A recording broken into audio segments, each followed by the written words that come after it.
আসসালামু আলাইকুম প্রিয় শিক্ষার্থী, তোমরা যারা এসএসসি বেস 2027, 28 ও 29 ও 30 সালে পরীক্ষার্থী রয়েছে, তোমাদের জন্য আমার ধারাবাহিক যে পদার্থবিজ্ঞানের সিরিজগুলো রয়েছে সেই সিরিজেরই একটি অংশ আজকে আমরা আলোচনা করব। স্মরণ নিয়ে বিস্তারিত আলোচনা করব। তাতে করে এই স্মরণ সম্পর্কিত বিস্তারিত আলোচনা করার পর তোমাদের স্মরণের মধ্যে যে কোনো ধরনের সৃজনশীল বা উদ্দীপক বা এমসিকিউ যে কোনো কিছু আসুক না কেন, স্মরণ নিয়ে তোমার কিন্তু কোনো ঝামেলাই থাকবে না। এখন তোমরা অলরেডি ইতিমধ্যে এই কিছু কিছু বিষয় তোমরা অবগত আছো যে স্মরণ ভেক্টর রাশি এবং স্মরণের সবসময় সরলরৈখিক হয় এবং স্মরণ হয় সবসময় ন্যূনতম দূরত্ব এবং এই স্মরণের একক মিটার এবং মাত্রা হচ্ছে এল। এগুলো তোমরা জানো অলরেডি এবং এর অ্যাডভান্স লেভেলের কিছু কথা রয়েছে স্মরণ সম্পর্কিত, সেই বিষয়গুলো আমরা এই ভিডিওর মধ্যে জানতে পারবো। তোমরা নতুন যারা রয়েছে চ্যানেলটি সাবস্ক্রাইব করে পাশে থাকবে। আমরা ধারাবাহিকভাবে এসএসসি পদার্থবিজ্ঞান ও এসএসসি পদার্থবিজ্ঞানের যত ধরনের এই আমাদের অধ্যায়গুলো রয়েছে সমস্ত অধ্যায়েরই কিন্তু এ টু জেড বেসিক সহ আলোচনা কিন্তু তোমরা এই চ্যানেলের মধ্যে পেয়ে যাবে। ধন্যবাদ। এখন আমরা দেখবো যে সরল সম্পর্কিত খুব গুরুত্বপূর্ণ তথ্য। ধরো এটি একটি বৃত্তাকার পথ, এই বৃত্তাকার পথের পরিধি দেওয়া আছে 44 মিটার। তাহলে এটি যদি পরিধি দেওয়া থাকে, এই বৃত্তাকার পথে পরিধি দেওয়া আছে আমাদের 44 মিটার।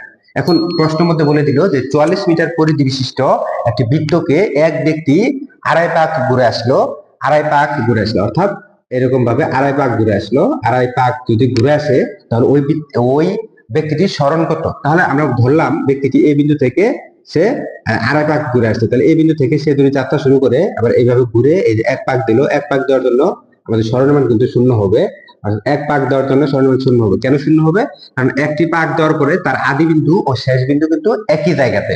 অর্থাৎ তুমি যদি মনে করো যে এটা তোমার আদি বিন্দু, তুমি যখন এভাবে ঘুরে যখন এখানে আসবে তখন তোমার এটাই শেষ বিন্দু। তাহলে আদি বিন্দু এবং শেষ বিন্দু আর মধ্যবর্তী দূরত্ব কিন্তু শূন্য। এই জন্য এই স্মরণের মান কিন্তু শূন্য। অর্থাৎ সম্পূর্ণ একটি বার ঘূর্ণনের জন্য এই মোট স্মরণের মান শূন্য। এভাবে যদি প্রথম পাকের জন্য স্মরণের মান শূন্য, এভাবে দ্বিতীয় পাক যখন দিবে অর্থাৎ দ্বিতীয়বার যখন ঘুরবে, দ্বিতীয়বার ঘোরার জন্য তখনও কিন্তু স্মরণের মান শূন্য, অর্থাৎ দ্বিতীয় পাকের জন্য স্মরণের মান শূন্য। তখন তারপরে সে কি করবে? এই দ্বিতীয় পাক যদি চলে যায় অর্থাৎ এক আর এক, এক্ষেত্রে কিন্তু দ্বিতীয় পাক চলে গেছে, আমাদের রয়েছে কত? আমাদের থাকলো হাফ।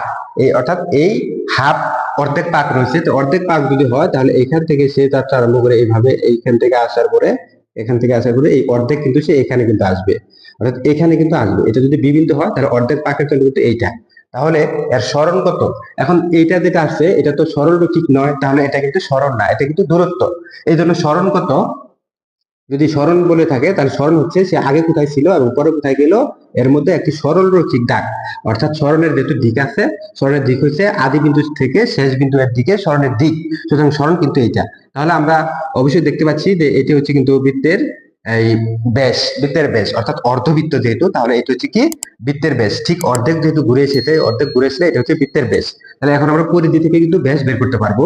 আমরা জানি যে পরিধি হচ্ছে 2πr, এই বৃত্তের ব্যাসার্ধ যদি আর হয়ে থাকে তাহলে 2πr সমান হচ্ছে 44 মিটার। এখন এখান থেকে বৃত্তের ব্যাস হচ্ছে 2r, অর্থাৎ ব্যাসার্ধের দ্বিগুণ। এই যে 2, এই 2 এবং r, এটা হচ্ছে ব্যাস, অর্থাৎ ব্যাসার্ধ এর দ্বিগুণ হচ্ছে ব্যাস। তাহলে 2r হচ্ছে ব্যাস, ব্যাস সমান আমরা লিখতে পারি 44 মিটার ভাগ হচ্ছে পাই। এই 44 মিটারকে যদি আমরা পাই দ্বারা ভাগ করি তাহলে কিন্তু আমরা এর মানটা পেয়ে যাবো। তাহলে 44 ভাগ পাই এর মান হচ্ছে 3.1416। এক্ষেত্রে আমাদের যে মানটি আসবে এটাই কিন্তু হচ্ছে আমাদের স্মরণ, অর্থাৎ 2r কিন্তু হচ্ছে বৃত্তের ব্যাস। 2r সমান হচ্ছে ব্যাস, এই ব্যাসটি কিন্তু হচ্ছে কি স্মরণ। সুতরাং আমরা বলতে পারি যে স্মরণ হচ্ছে বৃত্তের ব্যাস, বা এই যে আমরা যে দূরত্বের মানটা পেয়েছি এটি কিন্তু আমাদের স্মরণের মান। অর্থাৎ এই স্মরণ কিন্তু বৃত্তের ব্যাস, আর ব্যাসটা আমরা যে মানটি পেয়েছি এটি কিন্তু হচ্ছে এই প্রশ্নের সঠিক উত্তর। এইভাবে কিন্তু আমরা যে কোনো ধরনের স্মরণের মান বের করতে পারি।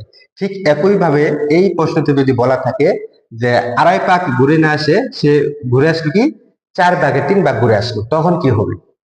44 মিটার পরিধি বিশিষ্ট একটি বৃত্তকে এক ব্যক্তি 4 ভাগের 3 ভাগ ঘুরে আসলো, তার স্মরণ কত? এটি যদি হয় তাহলে তখন কি হবে? তখন সেটি আমরা যদি একটু দেখি।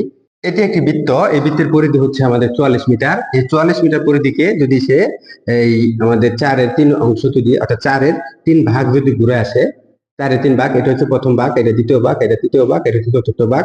তাহলে 4-এর 3 ভাগ যদি ঘুরে আসে, এটা এই বিন্দু, এখান থেকে যাত্রা আরম্ভ করে এই দিক দিয়ে ঘুরে ঘুরে এটা হচ্ছে এক ভাগ, তারপরে দিক দিয়ে ঘুরে ঘুরে ঘুরে এটা হচ্ছে দ্বিতীয় ভাগ, এদিক দিয়ে ঘুরে ঘুরে এটা হচ্ছে তৃতীয় ভাগ, যদি আসে সে এখানে আসবে। তাহলে এটা হচ্ছে আমাদের শেষ বিন্দু।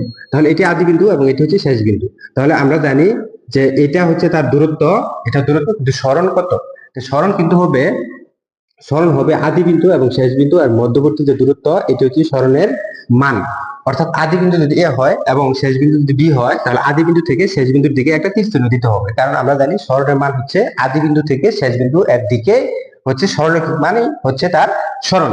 তার সরণ হচ্ছে এটা আমাদের এবি। এখন এখান থেকে আমরা যদি বিন্দুর নাম যদি আমরা ও দিয়ে থাকি, তাহলে আমরা এটা বলতে পারি, যেহেতু এটা পিথাগোরাসের সূত্র বলতে সমকোণী ত্রিভুজ, তাহলে অতিভুজ যদি আমরা বের করি তাহলে আমরা লিখতে পারবো অতিভুজ এবি সমান √, ও স্কোয়ার প্লাস হচ্ছে ওবি স্কোয়ার। এটা কিন্তু আমরা লিখতে পারবো অর্থাৎ ও স্কোয়ার আর হচ্ছে ওবি স্কোয়ার। এক্ষেত্রে আমরা ও এর যে মানটা আমরা পাবো, অর্থাৎ এই ও এ হচ্ছে কিন্তু একটা ব্যাসার্ধ, এটাও কিন্তু হচ্ছে একটা ব্যাসার্ধ। এই ব্যাসার্ধ কিন্তু আমরা এই মানটা কিন্তু আমরা পাবো। তাই ব্যাসার্ধ যদি আমরা বের করে নিই, তাহলে এখান থেকে কিন্তু আমরা ব্যাসার্ধ বের করতে পারবো। কিভাবে ব্যাসার্ধটা আমরা বের করতে পারবো? আমরা জানি যে পরিধি হচ্ছে 2πr সমান হচ্ছে 44। তার তাহলে আর সমান হচ্ছে ব্যাসার্ধ, তাহলে 44 ভাগ হচ্ছে 2π। 2π কে ভাগ দিলে হচ্ছে আমাদের 7 মিটার। তাহলে পরিধি 44, এখান থেকে আর বের করে নিলাম, আর বের করে নিলে হচ্ছে আমাদের 7 মিটার। তাহলে আর যদি 7 মিটার হয়ে থাকে, তাহলে এটা হচ্ছে 7 মিটার এবং এটাও কিন্তু হচ্ছে 7 মিটার। তাহলে আমরা বলতে পারি ও এর মান 7 মিটার, 7 স্কোয়ার প্লাস হচ্ছে 7 স্কোয়ার। তাহলে এটা হচ্ছে 49 প্লাস 49 সমান হচ্ছে আমাদের √98। তাহলে এটিকে ক্যালকুলেশন করলে আমরা যে মানটা পাবো এটাই কিন্তু হচ্ছে আমাদের এই সরণের মান, অর্থাৎ এটিই কিন্তু হচ্ছে আমাদের সরণ এফ এর মান। এইভাবে কিন্তু আমরা সরণের যে কোনো ধরনের এমসিকিউ এবং সিকিউ আমরা সমাধান করতে পারবো। ভিডিওটি ভালো লেগে থাকলে অবশ্যই একটি লাইক ও চ্যানেলটি সাবস্ক্রাইব করতে ভুলবে না। ধন্যবাদ।